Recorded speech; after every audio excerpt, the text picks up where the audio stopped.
পুরো দুর্নীতি মামলায় ভবানী ভবনে অর্জুন সিং এর হাজিরা। ভবানী ভবনে অর্জুন সিংকে জিজ্ঞাসাবাদ সিআইডির। সোমনাথ শ্যামের দায়ের করা মামলায় অর্জুনকে 3 ঘন্টা জিজ্ঞাসাবাদ।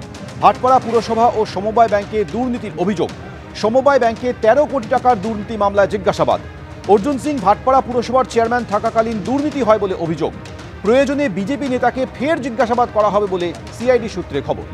পার্থপ্রতিম ঘোষ এ বিষয়ে আরো বিস্তারিত তথ্য দেবে। পার্থপ্রতিম, দেখো, আজকে অর্জুন সিংকে আবারও ডাকা হয় ভবানী ভবনে এবং সেক্ষেত্রে তুমি জানো অর্জুন সিং এর বিরুদ্ধে দুটি মামলা হয়েছে, যেটা ভাটপাড়া থানাতে, এবং যার মধ্যে একটা হচ্ছে পুরসভার যে দুর্নীতি, টেন্ডার দুর্নীতির মামলা, অপরটি হচ্ছে যে সোমনাথ শ্যামের করা মামলা, সেটা হচ্ছে যে পুরসভা নিয়ন্ত্রিত সমবায় ব্যাংকের মামলা। এবং পুরসভা নিয়ন্ত্রিত যে সমবায় ব্যাংকের যে মামলা রয়েছে সেই মামলায় 13 কোটি টাকা যে ব্যক্তির নামে লোন দেওয়ার কথা ছিল তার বিনিময়ে অন্য ব্যক্তির কাছে যায়, এটা দুর্নীতি হয়েছে বলে অভিযোগ ওঠে এবং সেই ক্ষেত্রে কিন্তু অর্জুন সিংকে ডাকা হয়েছিল। আজকে প্রায় 3 ঘন্টা তাকে জিজ্ঞাসাবাদ করা হয়েছে এবং সিআইডি সূত্রে খবর প্রয়োজনে আবারও অর্জুন সিংকে তলব করা হতে পারে, যদি অর্জুন সিং যে বিষয়ে জানিয়েছে রাজনৈতিক প্রতিহিংসা চরিতার্থ করার জন্য কিন্তু ওনাকে বারবার করে তলব করা হচ্ছে।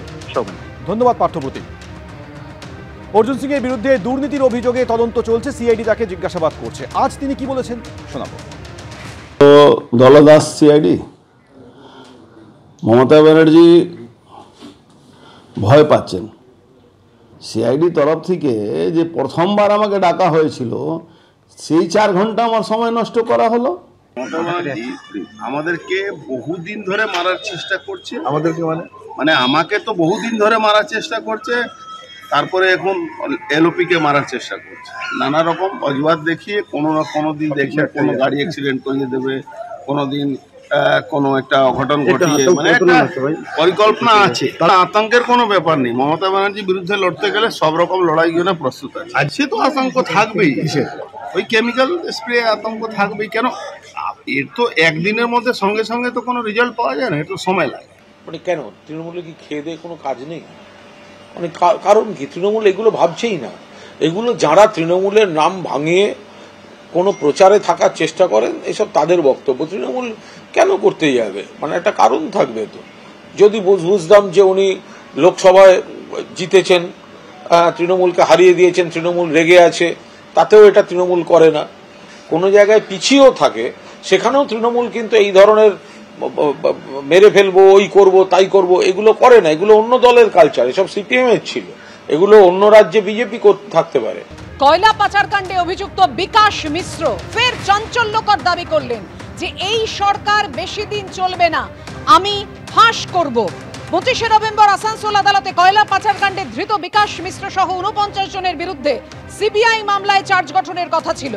তার একদিন আগে 24 নভেম্বর বিকাশ মিশ্রকে পক্সো মামলায় গ্রেফতার করে কালীঘাট থানার পুলিশ। আজ পুলিশ হেফাজতের মেয়াদ শেষ হওয়ায় বিকাশ মিশ্রকে পেশ করা হয় আলিপুরের পক্সো আদালতে। আর আদালতে ঢোকার সময় ফের চাঞ্চল্যকর দাবি করলেন বিকাশ মিশ্র। কি বললেন তিনি, রাখবো আপনাদের সামনে।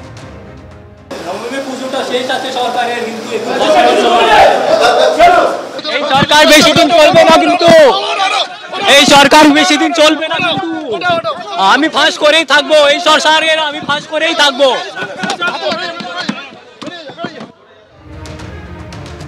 কথা বলবো, আমাদের সঙ্গে রয়েছেন আমাদের প্রতিনিধি প্রকাশ সিনহা। প্রকাশ, অবশ্যই জানতে চাইবো যে কি হলো আদালতে, কিন্তু তার আগে যেটা প্রশ্ন, বিকাশ মিশ্র ঠিক কি বলতে চাইলেন, কি বললেন, এবং দেখাও গেল যখন তিনি কথা বলছেন যে সেই সরকার বেশি দিন চলবে না, তখন একজনকে মুখে হাত দিয়ে বন্ধ করতে, যাতে তিনি কথা না বলতে পারেন। একদমই পাপি, আমরা দেখলাম এর আগে সঞ্জয় রায় আরজিকর মামলায় অভিযুক্ত, তাকে যখন কোর্টে আনা হতো বা এখনো আনা হয়, তাকে কিন্তু সব ধরনের ব্যবস্থা পুলিশের তরফে করা হয় যাতে সে মুখ না খুলতে পারে। এবং আমরা একই ছবি কিন্তু আজকে আলিপুর জাজ কোর্টে দেখলাম। পক্সো মামলায় গ্রেফতার বিকাশ মিশ্র, সে কয়লা পাচার কাণ্ডের অভিযুক্ত, তাকে যখন কোর্টে আনা হচ্ছে তার কিন্তু বিস্ফোরক দাবি বা বিস্ফোরক কথা। সে যেটা বলছে যে সব ফাঁস করে ছাড়বো এবং এই সরকার বেশি দিন চলবে না। প্রথমে তোমাকে বলে দিই, পক্সো যে মামলায় তাকে গ্রেফতার করা হয়েছে তাকে 2 দিনের জন্য ফের হেফাজতে পাঠানো হয়েছে। এবং আমরা দেখলাম পুলিশের তরফে যখন তাকে কোর্ট থেকে বার করা হচ্ছে তখন কিন্তু তার মুখে হাত দিয়ে, তুমি এই ছবিতে দেখতে পাচ্ছ, একজন পুলিশ কর্মী গাড়িতে টেনে হিঁচড়ে তাকে ঢোকাচ্ছেন এবং একজন পুলিশ কর্মী তার মুখে হাত দিচ্ছে যাতে সে কিন্তু কোনো কথা না বলতে পারে। তোমার মধ্যে থাকবে পাপিয়া, এর আগে কিন্তু সোমবার দিন বিকাশ মিশ্র তাকে যেদিন প্রথম দিন কোর্টে তোলা হয়েছিল, সে কিন্তু বিস্ফোরক দাবি করেছিল যে আমি মুখ খুললে কিন্তু সরকার পড়ে যাবে, এবং আজকে ফের তার মুখে কিন্তু শোনা গেল যে এই সরকার বেশি দিন চলবে না, আমি সব পাশ করে দেবো।